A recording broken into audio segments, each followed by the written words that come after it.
Hey guys, time for Tech News Day. Nowadays, nearly everyone has a smartphone that's pretty much always within arm's reach, giving you an instant gateway to a whole world of instant information and the ability to contact any person you know. Or some that you might not know. Yeah, but not by voice, because that's rude. It's easy to take all that for granted until suddenly your battery runs out, you drop your phone in the toilet like a putt, or it gets stolen by opportunistic thieves. Our phones feel just like any other everyday item that we carry around with us at all times, and it's easy to forget. You're walking around with a piece of computer technology worth hundreds of dollars, which, pound for pound, is probably the most valuable thing that most people own. Yeah.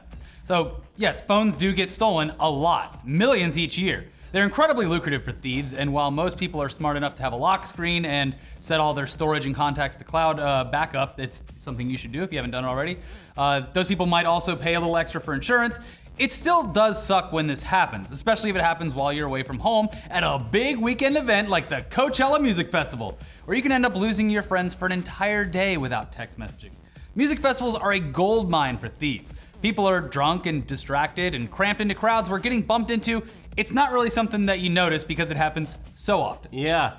This past weekend, though, at weekend one of Coachella 2017, karma finally caught up with one nefarious phone thief. Would you say that the karma police were on duty, Elliot, because Radiohead headlined day one? Holy shit.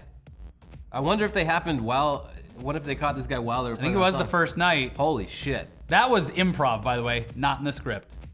Anyway, off the cuff. On Friday, the festival's very first day, several concert goers noticed that their phones had gone missing.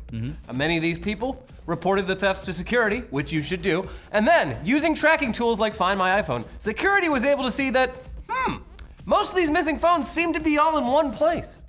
They pursued the target, and they were somehow able to narrow down the possible culprits to this man, Ronaldo de Jesus Henao. When police arrived and searched the man's backpack, they found over 100 smartphones. A heavy backpack. And they arrested him on suspicion of grand theft, a felony. Yeah. So, doing some really basic math guesstimations, that means this guy was carrying around 25 pounds worth of phones in his bag, not to mention the numerous cases on them. And some phones are heavier than others. As for the monetary value of all those phones, it's a bit murkier. Any theft over $950 is considered grand theft in California, and with over 100 phones, mostly iPhones, he's well past that amount. But the value of a stolen phone to a thief is significantly less than it is to the person it's stolen from. Once someone takes all the proper steps to report their phone stolen, it's essentially useless. You can even remotely wipe with almost any service these days. All mobile phones have a unique IMEI number, and if you report it stolen, it gets added to a blacklist and won't get service on any of the major carriers. Yeah, I think you can still get like the shady like Nextel SIM card and run it in there. But yeah, your options are slim. Yeah. So generally, stolen phones are sold for much lower than the phone's actual resale value because they're just gonna be disassembled and used as replacement parts at a shady phone repair shop. We don't know where we got these logic boards, but actually the logic board's the only thing they can't use. It's like the beginning plot of Grand Theft Auto 5, except with phones. Go out there and get me 100 phones from Coachella. I want 100 phones. But yeah, the value, it depends on a lot of factors, but let's assume that the thief could make $75 for each of the phones that he stole. That's at least $7,500. This is not bad for a day's work. And remember, this was all on just day one of a 3-day music festival. Yep. Who knows how many phones he would have gotten if he And had all who 3 knows days. how many people like him are out there. He's the one that got caught. Yeah, it's really, not only do you get to see all your favorite bands, but it pays for itself in stolen phones. Yeah. Anyway, this is just yet another reason to always go to weekend 2 of any 2-weekend music festival. Not only will Radiohead's weekend 2 set probably not be marred by technical issues like it was this past weekend, but the phone thieves will probably be a lot less bold. Yeah, I'm going weekend 2, and I just hope that Migos doesn't come out for the 17th time.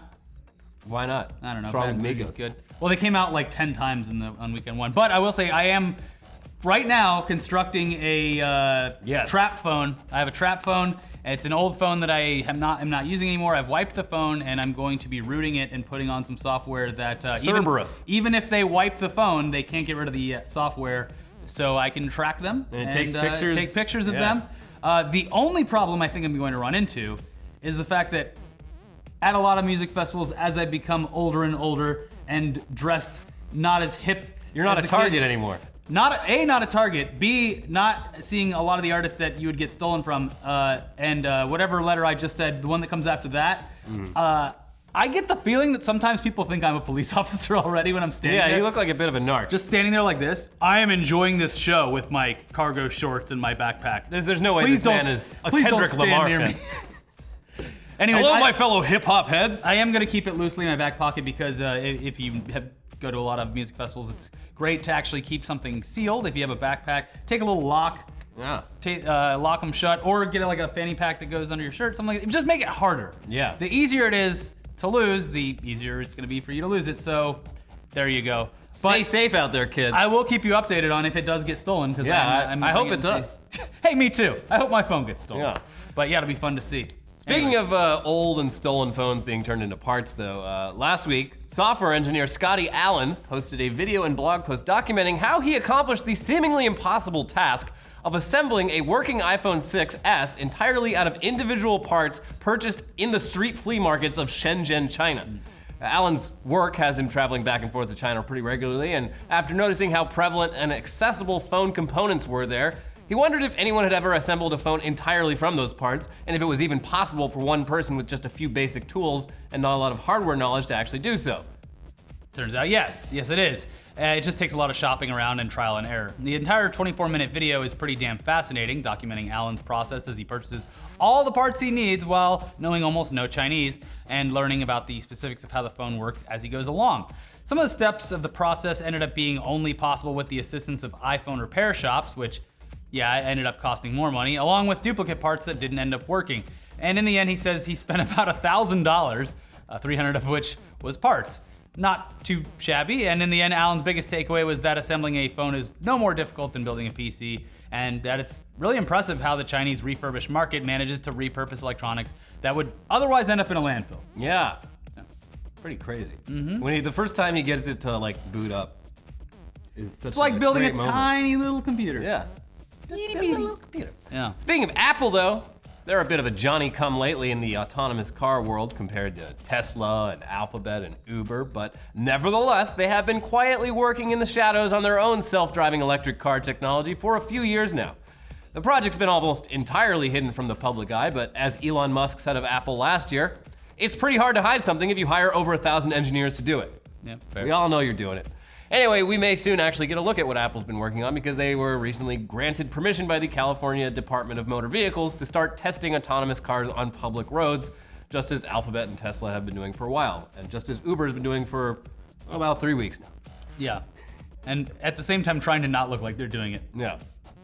Or trying to say that their cars are so bad that they can't get sued for it. There's more shady Uber shit later in this article. It's a weekly segment. What did Uber do this week? How did they fuck up this time? Now, speaking of Tesla though, Elon Musk wrote on Twitter last week, Tesla semi-truck unveil set for September. Team has done an amazing job. Seriously, next level. It sounds like we'll have to wait until then for most of the details, so for now there's a lot of questions. But one thing, it seems highly unlikely an electric big rig will be able to compete in the world of long-haul trucking because fuel-powered semi-trucks can travel up to around 1,500 miles on a single tank. Even with the best Tesla battery technology right now, the range would be limited to around 300 miles, so definitely not ideal for long routes, but this could end up being really appealing for more local routes, like the 50-mile round trip from the port of Los Angeles to downtown Los Angeles. Yeah, it's better like if you're doing trucking in the middle of the city, like they're just fucking spewing shit into the air the whole time. Like, it's fine to pollute when you're on Route 66. Oh yeah. With a truck full of Coors, but when you're bootlegging Coors back and forth from Texarkana, Texas to Atlanta, you're gonna create. Eastbound and down. You're gonna create some pollution. In other car news, at the New York International Auto Show last week, Ford unveiled their vision for the future of police cars. It's the Ford Police Responder Hybrid Sedan, and it's basically a modified Ford Fusion hybrid that gets 38 miles per gallon and can go fast enough to pursue suspects. Police cars normally are a bit of a maintenance nightmare with their engines running up to 10 hours a day, every day, while also spewing pollutants into the air the whole time. And the whole time they're running, they're using gas, and guess who's paying for that gas? You are. Your tax-paying money at work. But by switching to this hybrid engine, police cars parked and idling would emit zero carbon and use zero gas, and cops would definitely like to park and idle. The car itself would cost more than a typical cop car like Ford's Police Interceptor, but Ford's website compares the fuel usage between the two models and makes the case that departments switching to the hybrid model would save around $3,900 per car per year on fuel. They even have a calculator allowing police departments to input the number of cars in their fleet, the average number of miles driven annually, the average number of shifts per day, the average number of idle hours per shift, and see a pretty accurate calculation of how much they'd save overall. The car is still a concept, but it'll be interesting to see if it generates enough interest for Ford to produce. They got this, they got the bed for the babies to put them to hell to sleep. I think it's a great idea. I think the cost will go down. Plus, like those hybrid cars, they're quiet, so cops can sneak around. Yeah. Nothing to see here. No cop cars here.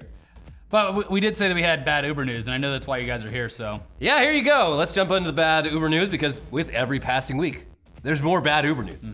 This time, it's the revelation of yet another secret software program that the company used to gain an edge on competition. We previously told you about GodView. The thing from Fate of the Furious? Kind of. Yeah. No. GodView was something that allowed Uber engineers to track users' locations even when they weren't using the app. And then there was Grayball, which allowed Uber to mislead police departments in areas where Uber was technically illegal. Sketchy.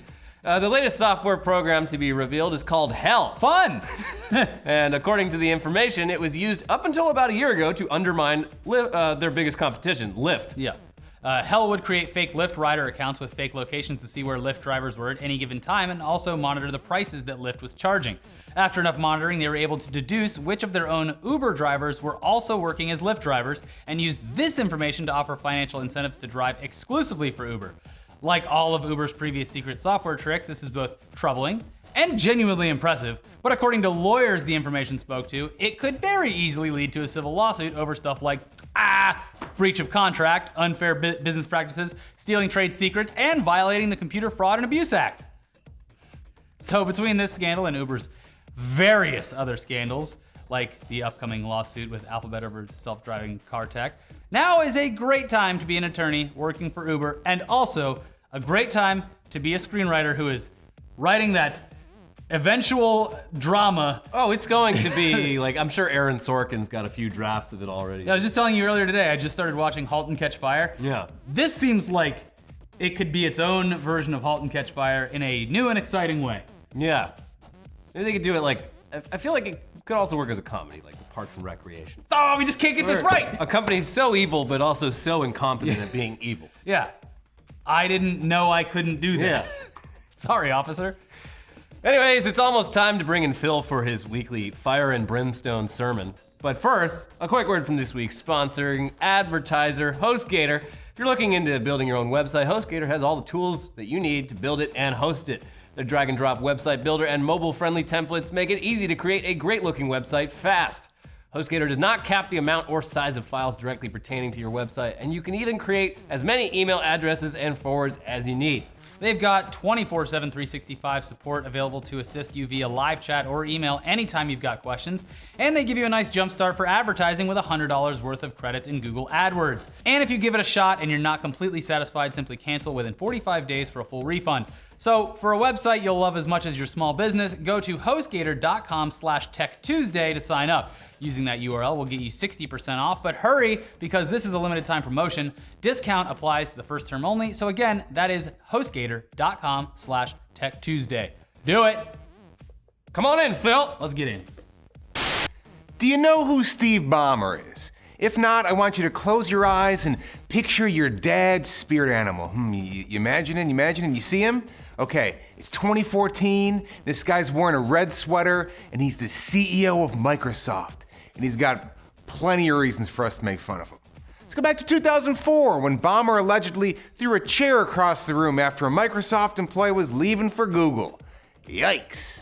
And then back in 2007, Steve Ballmer said, quote, "There's no chance the iPhone is gonna get any significant market share. No chance. It's a $500 subsidized item. They may make a lot of money, but if you actually take a look at the 1.3 billion phones that get sold, I'd prefer to have our software on 60, 70, or 80% of them than I would to have that 2 or 3, which is what Apple might get. Whoops. I think Apple's got about, 10 times more than the 2 or 3% market share Ballmer predicted. And Windows Phone has less than 1%. Yikes. And there are a treasure trove of videos where Ballmer goes crazy on stage. Oh boy. Or he's dancing at a basketball game. Both those are yikes. This guy's full of yikes. Well, here's the stuff that'll stop you from laughing at Steve Ballmer. He owns the Los Angeles Clippers and is worth, roughly $28 billion, which made him the 15th richest person in the United States last year. So, you're a really rich dad. So, why is this guy in the news today? I mean, yes, he's formerly known as the CEO of Microsoft and owns LA Clippers, but his newest venture is called USAFacts.org. He got a .org. Could there be more of a dad name for a website? USAFacts.org. So what does this dadmobile of a website do? It lets citizens see how their tax money is being spent by the local and national government. Oh, it's fairly useful. All right, let's see what the New York Times, that failing news organization, let's see what they got to say about USAFacts.org. Quote, want to know how many police officers are employed in various parts of the country and compare that against crime rates? Want to know how much revenue is brought in from parking tickets and the cost to collect? Want to know what percentage of Americans suffer from diagnosed depression and how much the government spends on it? That's in there.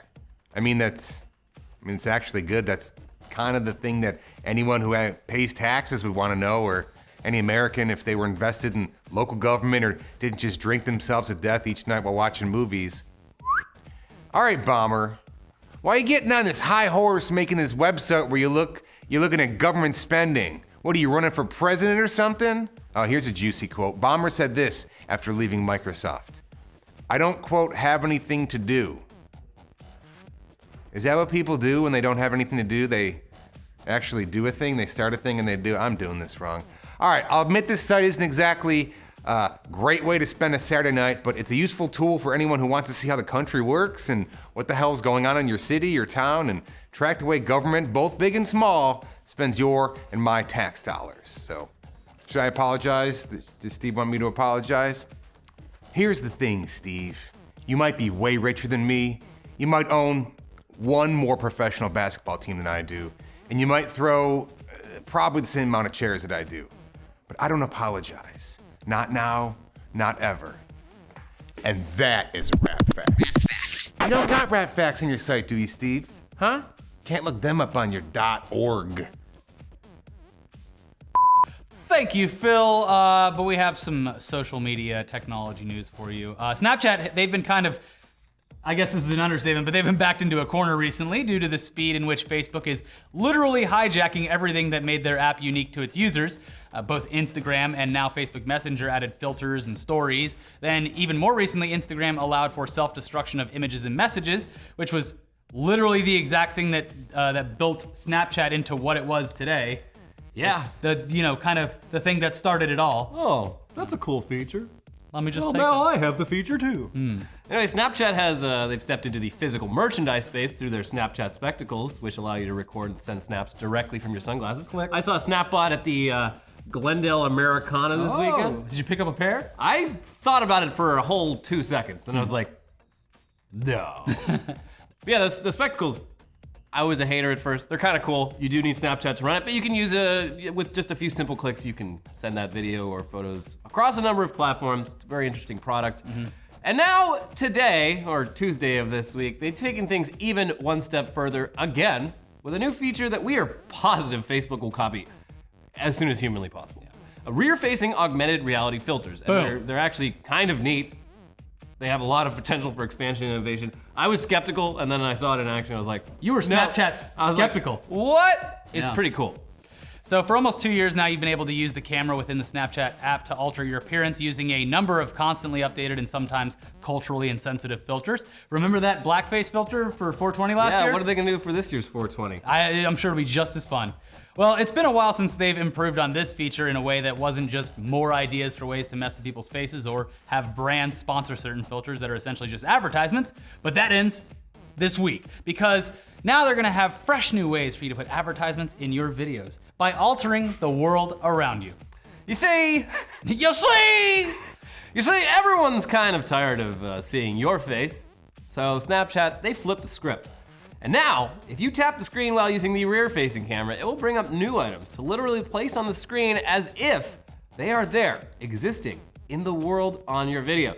And it's not even as simple as their stickers idea where you could lock things onto a certain point and have those items follow, stuff that moves around like an anchor point. These are fully rendered 3D items and words that act as though they actually exist there. You can like fully walk around them and it renders in real time. You can look at them from any angle and it will react as if you're right there with it. It's crazy. They put out a video to show off how it works, and I mean, we were both kind of Snapchat skeptical about this, and so I tried it and I was like, Snap skeptical. and it actually works really, really well. We shot a few of our own to show you, so you can check those out right now.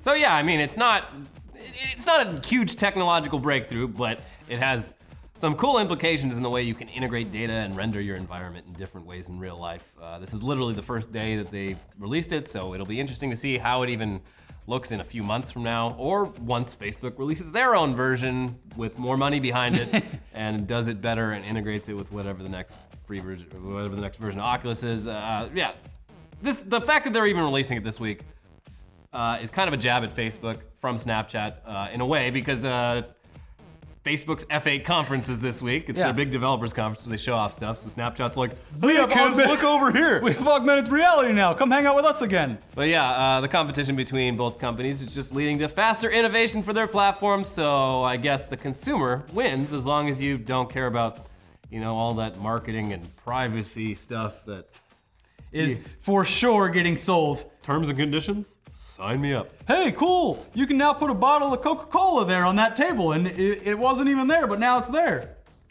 Thanks for drinking Coca-Cola.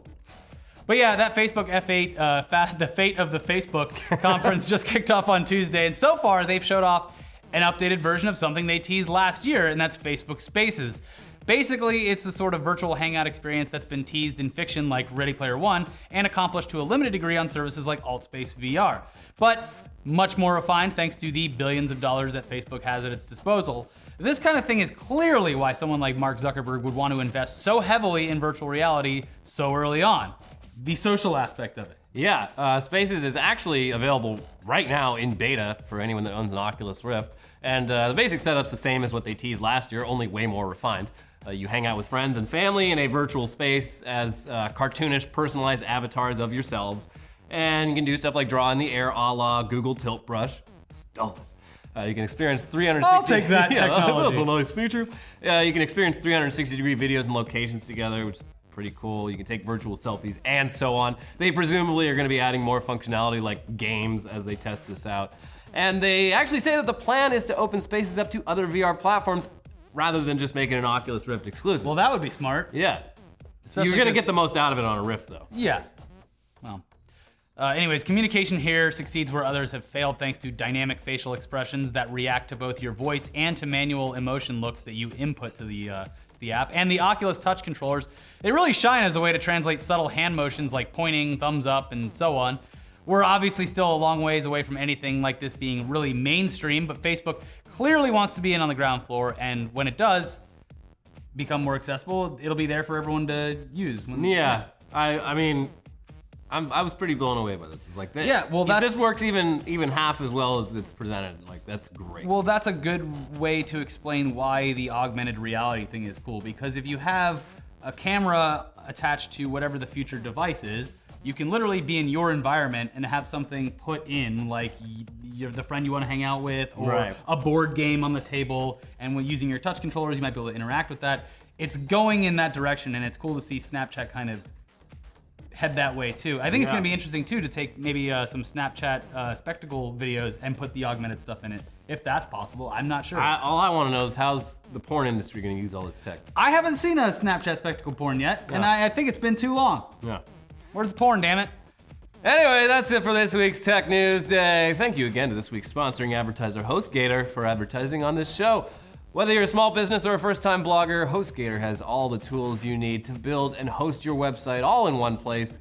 Their drag and drop website builder makes it easy to create a great looking website quick, and HostGator's 24/7 support is always available to assist you via live chat or email anytime you have a question.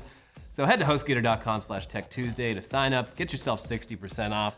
Hurry though, this is a limited time promotion. Discount applies to the first term only. Don't forget to watch our other content over here. We have you have to watch the podcast with Charlton Copley. It's a great podcast. We had a blast having him back in the studio, and also we did an episode about those crazy Kendrick Lamar album conspiracies that so far untrue. Yeah. Now everyone's on the it's gonna be this weekend. Or they're like, oh, we were all clearly joking, right? Yeah. Well, a guy did eat a vinyl record or ingest it, so He did it. some of us won. See you next time. Bye.